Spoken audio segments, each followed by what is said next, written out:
So what I really want to talk about is just summarise the amazing things that have been done in this club in the last 5 years. And I think it is worth just reflecting sometimes on how much we have achieved at the club in so many different ways. And this is just one niche area where I think we're a million miles from where we were 5 years ago. And it's really the story of, I suppose, the determination of a supporter-owned football club to remember those who gave their lives fighting for their country. But if you went back 5 or 6 years, we didn't really know who had lost their lives. The First World War, the Second World War had been pretty much forgotten. And then, let's just see if this works. Oh. And then it was the centenary of the club going for its amazing trip to South America in 1914. And we started doing all sorts of things to mark, the epic tour. And there's the Exeter City playing in Rio against Brazil, the first ever game that Brazil played. But there's a clue in the date, 1914. So you've got there the poster from Rio of Exeter City and the 3 games they played in Rio. And as we started to work through how we were going to remember that centenary, we started researching more and more about what happened at the end of the tour. But we did a number of things. So Aidan, who's going to be speaking later, produced a wonderful book, Have You Ever Played Brazil? Copies on sale at the back. Only £10 now for that one. And we also had, I don't know, how many of you saw the community play at the Northcote Theatre? So a few of you did. A wonderful, vibrant representation of that. And in both the book and the play, you realise that the story wasn't just going to South America, playing Brazil. It was also the story of the First World War. Because on the way home, on this beautiful boat, the Alcantara, literally they'd hardly left Rio and World War I was declared. And actually, on the way home, that boat was fired at 3 times. All friendly fire. Once by the British, twice by the French. The fog of war. So the final chapters of the book, Aidan's book, really explore the impact of the war on the club, on its players. And Aidan will talk all about it, but controversially, football was played in 1914-15. But increasingly, the players started signing up, going off to war, and the casualties started. And I think the challenge was, for us 100 years on, was, well, who did actually die? And there were some obvious references in local newspapers and things like that, but we needed to do a lot of research, and we had a wonderful team of people looking. Some people were looking at local newspapers, some people did family history, some did military history, and putting them all together, we started to piece a picture of who had been affected. We also liaised with other football clubs, and the wonderful thing, as Alex was saying, you've got similar historians at other football clubs, and they've got information about players that played here that then went on to their club, or vice versa. So we were able to start producing a list of fatalities. Now, I think it's amazing, given the carnage of World War I, that actually there was no players who went on that trip to South America who died.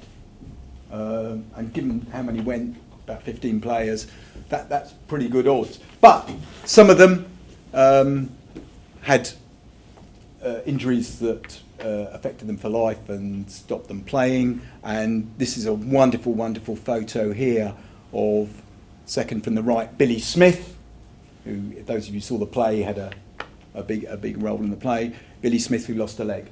And this is him back at St James's Park, so that's in the corner of the ground, the big bank and the gap, with Dick Pym, Arthur Chadwick. Who are the other two, Aidan? John Dockery. John Dock. Second from the left, and Charlie Pratt is on the left. Yeah. Who also went to Everton before Exeter City. Yeah. Yeah. So, you know, people were affected. Billy came back, and there was a kind of testimonial for him and things like that. But what we finally worked out was that, and this has taken a bit of time, but we now know that 13 players who at one time or another played for Exeter City died in World War One. And it did need careful research, and this is something that we learn again and again doing history work, is you can't always believe what you read. So, for example, there was one player who was reported in the local newspaper as having died in the war. He didn't. He lived until he was about 88. Amazingly, there was a player, another person with exactly the same name and date of birth, who did die, and it got mixed up in the information. So you do have to be careful with research, but we kind of at long last kind of thought we knew that who we had. So the question then was, having done that research, was how do we remember these people? How do we honour their memory? What do we do? And I think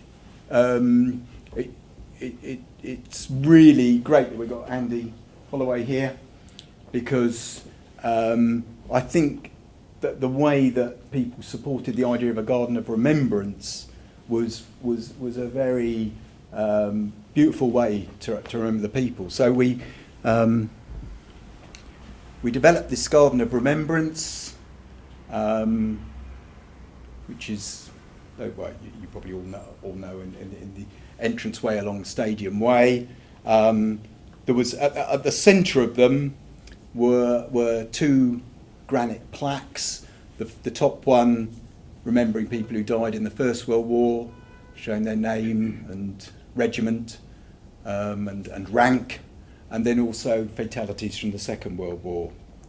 And it's interesting how research happens, because initially, and you'll notice on the first one, there's 11 players. And of course, sod's law, as soon as you've made the plaque, somebody says, "Oh, I think I found another one," and then somebody else found another one. So we've had to add plaques underneath. And on the Second World War, it's even worse. I think there's about 4 players we've now discovered since the plaque. And what we wanted to do was not just almost stick something up there and forget about it. We wanted the club as a whole to express its feelings about those deaths. And so we were delighted on Remembrance Day 2014, the whole first team squad came along for a ceremony, and there you've got Scott Bennett, who played against us for Newport a couple of Saturdays ago, manager Paul Tisdale, got Andy there, and the whole first team squad were there as well, and we made some little speeches about some of the players and things like that. And that meant it wasn't just, you know, we hadn't just done something and left it there. The whole club got to know the stories, the current players got to know the stories of their predecessors. And the point I made, I remember at the event, was, you know, 100 years ago this would have been you guys. You might have been off playing in South America one minute, and then you'd have been going off to war. And several of them said after, you know, that really brought that home. We as the centenary of the death of each player came up, we made sure there was an article in the programme, there was things on social media, and so each player has been remembered individually on the centenary of their death. One of the city casualties is actually buried locally. So Edwin Clark, he was in the Navy and he died in an accident in Grimsby. And so his body was brought back. So while most of the graves are in Europe or even further afield, that's Ted's in Cliff St Mary churchyard. And on the centenary, the very centenary of his death, that's Jordan Moore Taylor, the captain of Exeter City at the time. He laid a wreath on the grave. Then we used centenaries as quite a powerful thing, and I think we as historians often you can give more focus to things by using centenaries. And we realised 1st of July 2016 that the Battle of the Somme was a really major event in the Second World War. There were all sorts of things going on about it. But we also, through our research, realised that 4 players died in the Battle of the Somme, including 2 of them who died on the very first day when those terrible casualties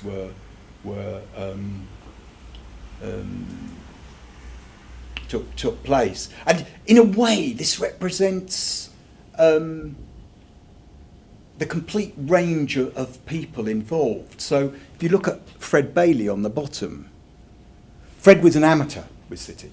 So he didn't play professionally, he played for the reserves. And amazingly, he was the one that reported the first Exeter City casualty. It was a guy called Thomas White, who was captain of the reserves.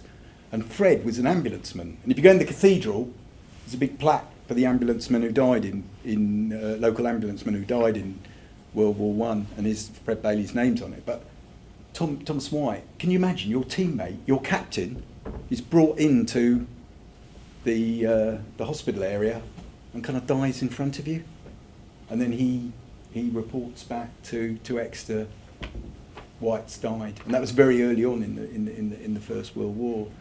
So Fred was an amateur, and then you've got Edward Lintop on the right, who was a remarkable man. He came down to study, very good footballer, came down to study at St Luke's, played a few games for our reserves, played for our first team in a league match, played for Plymouth Argyle, and then went on to have an amazing career in the game, played for England, range of teams up north and in London. He was the first chairman of the Professional Footballers Association. He was a big player in British football, and slaughtered on day one of the Somme. And it's just so sad when you think of what he still had as a young man to offer. And one of the things you may remember at the anniversary of the Somme was in Northern Hay Gardens. Do you remember all the shrouds being laid out beautifully? And one of the things they offered you the opportunity was to buy individual shrouds, because each one was unique to a person. So we actually, the museum bought Bailey and Lintop, because they were shrouds of people who died on the first day of the Somme. So we've got those, and I think that's a nice way to also remember them. So we, and then there you see the shrouds in Northern Hay Gardens all laid out. It was, for those of you that saw it, it was a very moving experience. And we held an event with the Royal British Legion on the 1st of July, the exact centenary of that first day. And what was wonderful, we had people from each of the 4 people who died on the Somme, organisations related to them, who put a wreath under our remembrance garden. And it's interesting because, Tim, I know you're going to talk about Arthur Evans, who was the middle one of the 3 at the top.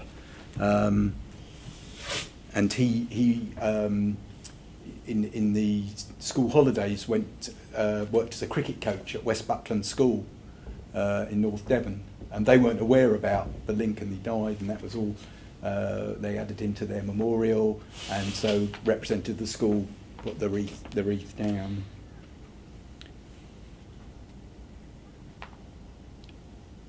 I think one of the most moving things that then happened, and it's brilliant to have Steve Dark here, was that the supporters club took on a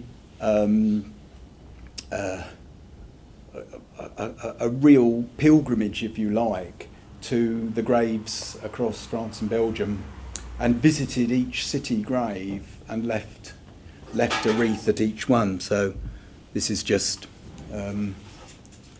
this is Bassett's grave. Beautiful photos. So and I'm sure Steve can talk more about that. But they then came back and did an exhibition downstairs about all the graves and the stories behind each of the individuals, and that was a very personal, moving things for the party that went. And they produced a little booklet about it as well. So it's wonderful how different people have done different things, but all about remembering. And I think one of the most remarkable things is there are some graves that are quite a long way away, put it that way. And it was extraordinary. There was one of the players who died was a guy called Leonard Turner, and he's buried in Alexandria. And a fan just contacted us and said, I'm going to Alexandria on a conference. Can I lay a wreath? Can I do it? And we're just so wonderful. And there he is, laying a wreath at Len Turner's grave in the beautiful war cemetery in Alexandria. The last fatality of the war, interestingly, didn't take place till 1919, and that was Stoneman, because he died of the flu, I guess the Spanish flu, when coming back from Palestine, and he's buried in France. And Aidan, who, when he's not in China, lives in France, went down and put a wreath next to Stoneman's grave.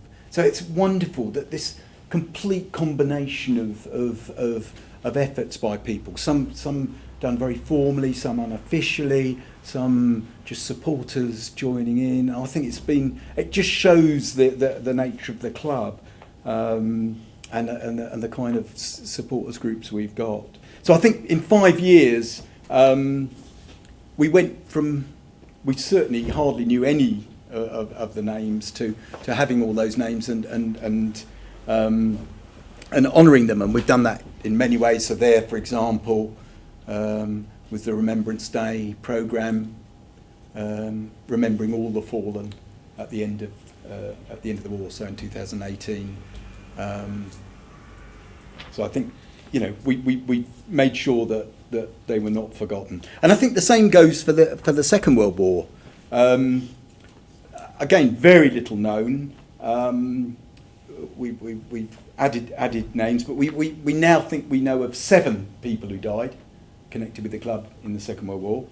And obviously we're not at the centenary of that yet, but we did think that the 75th anniversary was a good time to mark the anniversaries, and particularly as the Exeter Blitz cost 2 lives. That happened in 1942.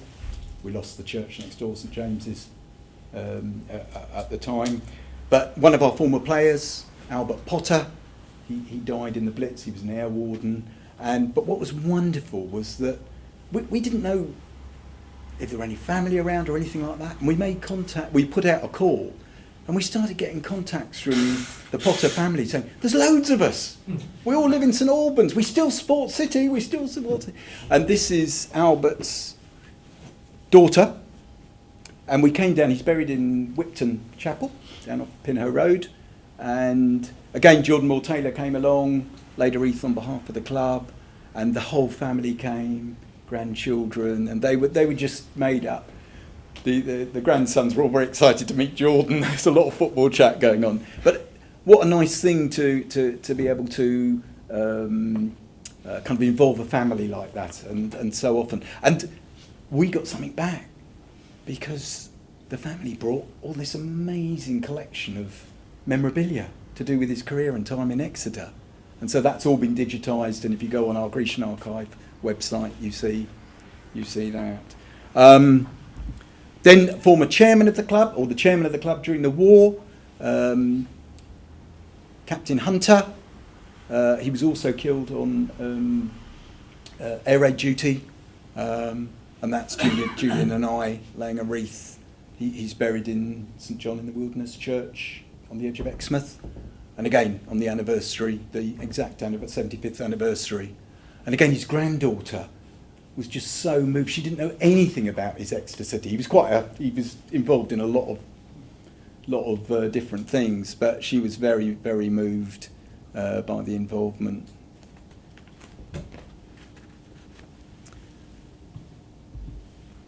So as we move forward through the 75th anniversaries, we're about to put the focus on 4 ex-players who all died since last Remembrance Day. So this will be in a forthcoming programme and other things. You know, one of the things you learn with these things is each person is a unique story. But I was just going to finish off by giving one example, just one story. So this is Ralph Shields, very gifted footballer, signed up in World War One, served as a bombardier in the Royal Field Artillery. And when he came back, he was transferred from Huddersfield to Exeter City. This is what I like. He made his debut for City on Christmas Day against Plymouth Argyle. Life doesn't get much better, does it? He wasn't very long with Exeter, and he went to Brentford, and then he played for a number of non-league teams like Blyth, Spartans, and then he went to Australia.